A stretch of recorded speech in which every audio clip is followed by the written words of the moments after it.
नमस्कार, TV9 digital में आपका स्वागत है और मैं हूं कार्तिकेय शर्मा।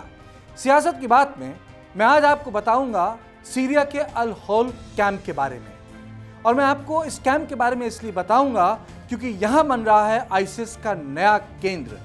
यहां से पूरी दुनिया भर में आईसिस के सेल एक्सपोर्ट हो रहे हैं और इसको लेकर दुनिया के तमाम पश्चिम के देश बहुत परेशान हैं। जी हाँ, अल होल कैंप, यहाँ 62,000 बच्चे और महिलाएं रहती हैं। आपको जान के हैरानी होगी, यहाँ कोई आदमी नहीं रहता। अल होल इदलिब प्रांत के किनारे है और अल होल कैंप में ये जो 62,000 महिलाएं और बच्चे हैं, ये कहीं ना कहीं आईसिस के मारे गए कमांडर से जुड़ी हुई हैं। उनकी बहनें हैं, उनकी बच्चियां हैं, उनकी बीवियां हैं, उनके बच्चे यहाँ हैं। ये 776 एकड़ में फैला हुआ है, लेकिन यहाँ दबदबा चल रहा है उन आईसिस कमांडर्स की बीवियों का जिनके पति मारे जा चुके हैं और यहाँ रेडिकलाइजेशन हो रहा है। आप भौचक्के हो जाएंगे कि पिछले साल यहाँ 40 मर्डर हुए और 40 मर्डर में से 10 लोगों की गर्दन काट दी गई। एक महिला की तो गर्दन केवल इसलिए काट दी गई, वो भी उसके बच्चे के सामने, क्योंकि उसने इंस्टाग्राम में अपनी नाचते हुए तस्वीर डाल दी थी।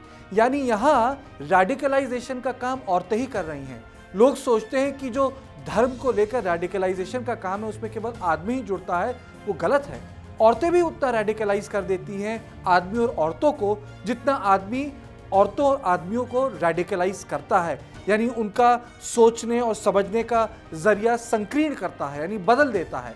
अब दुनिया भर के लोग इसलिए परेशान हैं क्योंकि जो रेडिकलाइजेशन यहाँ 62,000 लोगों का हो रहा है, वो यहाँ से चूंकि लोग स्मगल हो रहे हैं और बाहर जा रहे हैं, इससे बहुत परेशान हैं। तो पहली चीज़ निकल के सामने आई है, यहाँ कई सारे विदेशी मूल के लोग हैं, अधिकतर इराकी और सीरिया के हैं, पर यहाँ वो भी मुसलमान हैं जो यूरोपीय मूल के हैं। और अब आप देखिए, जो ये यूरोपीय मूल के मुसलमान हैं, यूरोप के देश उनको वापस नहीं ले रहे हैं, तो कुछ लोग भाग के पहुंच जाते हैं तो उनकी अरेस्ट हो जाती है। जैसे नेदरलैंड्स में 2 लोगों की अरेस्ट हो गई क्योंकि वहां लोगों को लगता है कि ये लोग स्लीपर सेल खोल देंगे। दूसरा, आपने इदलिब प्रांत के बारे में को तो पढ़ा ही होगा। इदलिब प्रांत सीरिया में है, लेकिन अभी भी वहां अलकायदा और आईसिस का दबदबा है। तो यहाँ जो औरतें हैं वो कोशिश करती है कि इदलिब प्रांत चली जाएं। क्यों?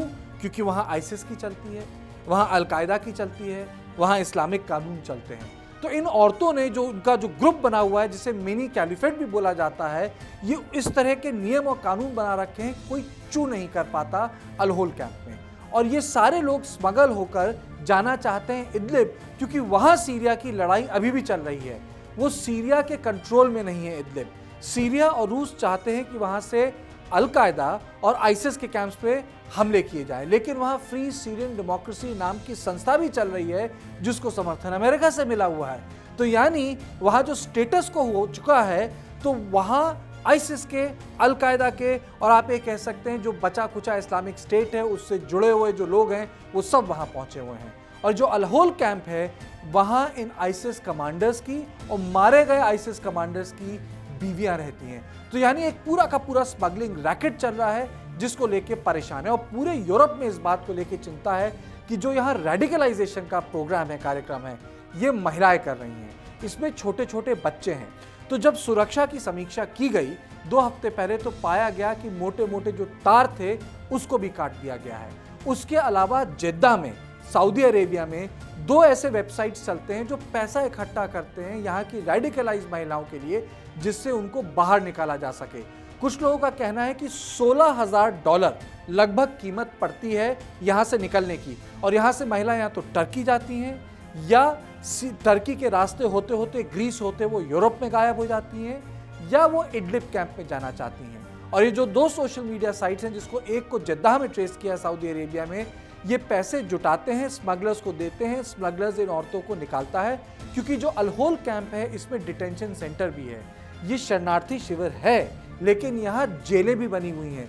यहाँ जेल में औरतों को भी रखा जाता है और उनके साथ छोटे छोटे बच्चे भी होते हैं। तो जो जानकार हैं और जो NGOs इनके साथ काम कर रहे हैं, उनका कहना है ये बहुत गड़बड़ हो रहा है। जहाँ लोगों को सुधारना चाहिए, जो जगह सुधार कार्यक्रम से जुड़ी होनी चाहिए, वहीं रेडिकलाइजेशन हो रहा है। और हम आपको बता दें कि अमेरिका ने इस पर बाकायदा अध्ययन भी किया था। जब इराक में फतेह पाई अमेरिका ने और उन्होंने 3 प्रिजन कैंप्स बनाए। और ये तब की बात है जब लड़ाई सद्दाम हुसैन से हो रही थी। तो उनकी जेलों में इतनी नफरत फैल गई अमेरिका के खिलाफ कि वहीं से आइसिस आइडियोलॉजी फैली। बगदादी भी अबू गरीब जेल का एक जिसे कह सकते हैं प्रिजनर था।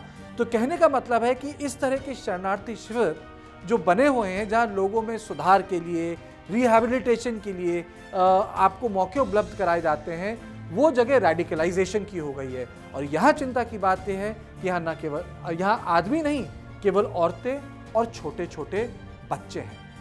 तो सियासत की बात में बस इतना ही। देश और दुनिया की बाकी खबरों के लिए आप देखते रहिए TV9 डिजिटल।